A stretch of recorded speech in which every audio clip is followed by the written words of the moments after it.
નમસ્કાર. દિવસભરના તાજા સમાચારોમાં તમારું સ્વાગત છે. તમારી સાથે હું છું પિનલગીરી ગોસ્વામી. સમાચારો વિસ્તારથી જાણીએ એ પહેલા મહત્વના સમાચારો ઉપર એક નજર. નમસ્કાર મિત્રો, દેશ અને દુનિયાના 50 મહત્વના સમાચારો ઉપર એક નજર. ગુજરાત અને સ્થાનિક સમાચારની વાત કરીએ તો ચોમાસાની ધમાકેદાર એન્ટ્રી. અમદાવાદ, વડોદરા અને સુરત સહિત રાજ્યના અનેક વિસ્તારોમાં મેઘરાજાની એન્ટ્રી થઈ છે. ઉકળાટથી મળી છે રાહત. હવે મિત્રો વાત કરીશું ભારે વરસાદની આગાહીની. હવામાન વિભાગ દ્વારા આગામી 3 કલાક માટે ગુજરાતના 12 જિલ્લામાં વરસાદનું રેડ એલર્ટ આપવામાં આવ્યું છે. હવે વાત કરીશું પાવાગઢમાં દુર્ઘટનાની. પાવાગઢ ડુંગર પર પાટિયા પુલ પાસે ભારે વરસાદના કારણે ભેખડ ધસી પડી. 2 થી વધુ વ્યક્તિઓ દબાયા હોવાની આશંકા છે. હવે વાત કરીશું ઉત્તર મધ્ય ગુજરાત એલર્ટની. છેલ્લા 24 કલાકમાં રાજ્યના 160 થી વધુ તાલુકાઓમાં નોંધપાત્ર વરસાદ ખાબકી ગયો છે. ત્યારે વાત કરીશું રોકાણની મંજૂરીની.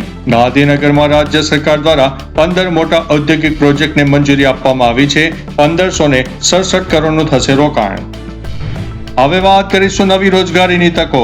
ઔદ્યોગિક પ્રોજેક્ટ મંજૂર થતા રાજ્યમાં અંદાજિત 1238 નવી રોજગારીની તકો ઊભી થશે. ત્યારે વાત કરીશું નવી ટ્રેનની જાહેરાત. સાબરમતી અને રાજસ્થાનના લાલગઢ બિકાનેર વચ્ચે 21 જૂનથી નવી લાલગઢ એક્સપ્રેસ ટ્રેન શરૂ થશે. ત્યારે વાત કરીશું મિત્રો ઇન્ટરનેશનલ ફ્લાઇટની. અમદાવાદથી કોલંબો માટે ફર્સ્ટ એર કંપનીની સીધી ફ્લાઇટ સેવાનો વિધિવત રીતે પ્રારંભ કરવામાં આવ્યો છે. હવે વાત કરીશું સુરત મહાનગરપાલિકાને ધમકી.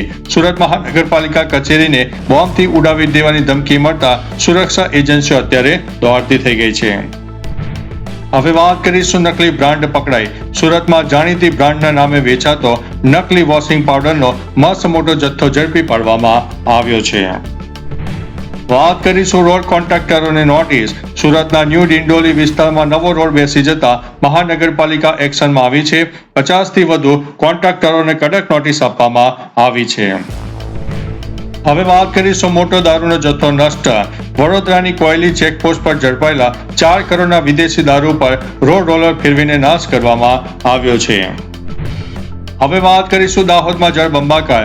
મધ્યરાત્રિથી ધોધમાર વરસાદના પગલે લીંબડી ગામની સોસાયટીઓમાં ડ્રેનેજના અભાવે ગંદા પાણી ભરાઈ જવા પામ્યા છે. હવે વાત કરીશું અમદાવાદમાં સિલિન્ડર બ્લાસ્ટ. અમદાવાદના એક વિસ્તારમાં ગેસ સિલિન્ડર બ્લાસ્ટ થવાની ઘટના બની છે. સીસીટીવી ફૂટેજ સોશિયલ મીડિયા ઉપર વાયરલ થયા છે. હવે વાત કરીશું અંબાલાલ પટેલની મોટી આગાહી. જાણીતા હવામાન વિશ્લેષક અંબાલાલ પટેલે આગામી દિવસોમાં આખા રાજ્યમાં ચોમાસું જામવાની આગાહી વ્યક્ત કરી છે. હવે વાત કરીશું ભાવનગર હુમલા કેસની.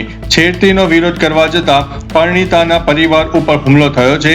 ઈજાગ્રસ્તોને હોસ્પિટલમાં ખસેડવામાં આવ્યા છે. ત્યારે મિત્રો વાત કરીશું સુરતમાં નવું પોલીસ સ્ટેશન. કાપડના વેપારીઓની સુરક્ષા અને વેપારી વિવાદો ઉકેલવા દેશમાં પહેલીવાર સુરતનું સ્પેશિયલ પોલીસ સ્ટેશન બનાવવામાં આવશે. હવે વાત કરીશું 7 વર્ષથી વોન્ટેડ ઝડપાયા. સુરત ગ્રામ્ય પોલીસે કોસંબાના ચકચારી ચોરી ગુનામાં છેલ્લા 7 વર્ષથી નાસ્તા ભરતા વોન્ટેડ આરોપીને દબોચી લીધો છે.